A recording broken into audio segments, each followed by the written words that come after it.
Everyone desires happiness, often seeking it in objects, activities, relationships, substances, or states of mind. The activities of seeking and resisting are an inevitable expression of the sense of lack or suffering that underlies them. However, most of us never question the origin of our suffering, so busy are we escaping the discomfort of it through the acquisition of objects, substances, activities, states of mind, and relationships. If we do question it, we usually attribute it to the absence of the object or experience that we seek, or presence of the situation we are attempting to avoid, and as a result, never fully trace it back to its original cause. The common belief is that happiness comes from specific experiences, yet this joy is short-lived and fails to address deeper issues. This cycle of seeking and resisting leaves you feeling stuck and desperate. While some cope with this desperation through substances or distractions, others eventually question whether these experiences genuinely bring lasting peace and happiness, especially in moments of deep desperation. Once we realize this, we can't wholeheartedly believe that lasting peace and happiness come from outside experiences. Even if we forget this and resort to old patterns, our understanding keeps reminding us of the undeniable truth more often and with more strength, demanding our attention. Ignoring this insight can lead to suffering. When we've exhausted the possibility of finding peace and happiness in external experiences, like religious or spiritual practices, the only option left is to turn our attention inward. This turning of the mind towards its own source or essence is what we call meditation or prayer. It's like the inward-facing path or the direct path. This is like what happened in the story of the prodigal son. He figured out that trying to find happiness and satisfaction in the outside world didn't really work. So he decided to return home to his father, who symbolized the source of happiness for him.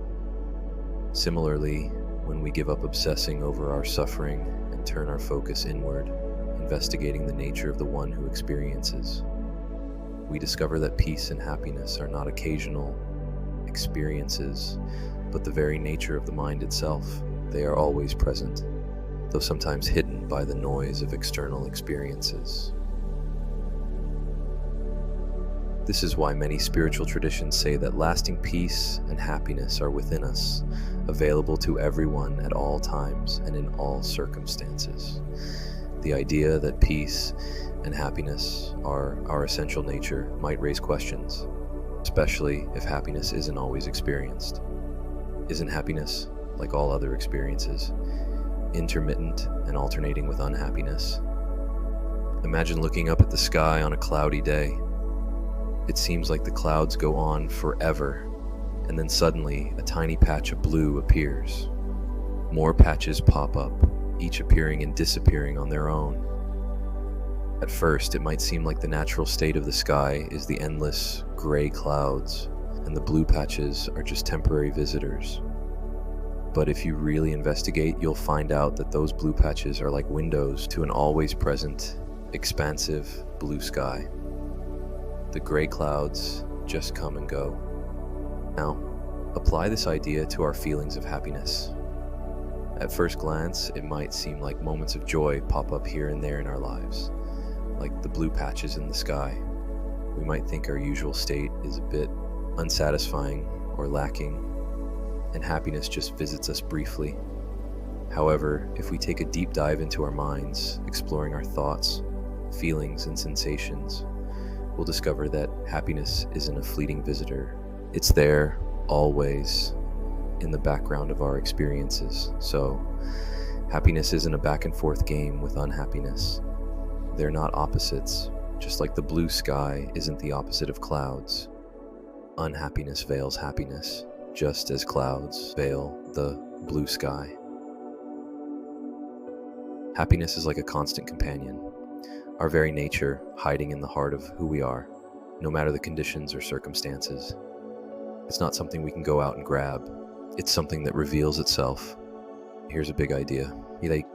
We can't fully know happiness like we know a regular experience. We can only be it. On the flip side, we can know unhappiness as an experience, but we can't be unhappy at our core. When it comes to finding peace and happiness within ourselves, many meditation methods suggest controlling or focusing our minds. But here's the twist. Meditation isn't about changing our experiences. It's about seeing their essential nature clearly. There's this thing called the inward-facing path, or direct path, where the mind turns away from external experiences and looks at its own essence. The Vedantic tradition explains this path well. It's like peeling back layers of thoughts, feelings, and perceptions until you reach the core of your mind and surprise. That's where peace and fulfillment live. Now, the Vedantic approach has been around for a long time, and it might have picked up some extra stuff over the years. The approach suggested in this book is an attempt to capture the pure essence of the Vedantic path without the cultural wrapping that has developed around it. But here's a heads up. The inward-facing path is only part of the journey. Once you've recognized the core of your mind and tapped into that deep, unconditional joy, you need to look outward again.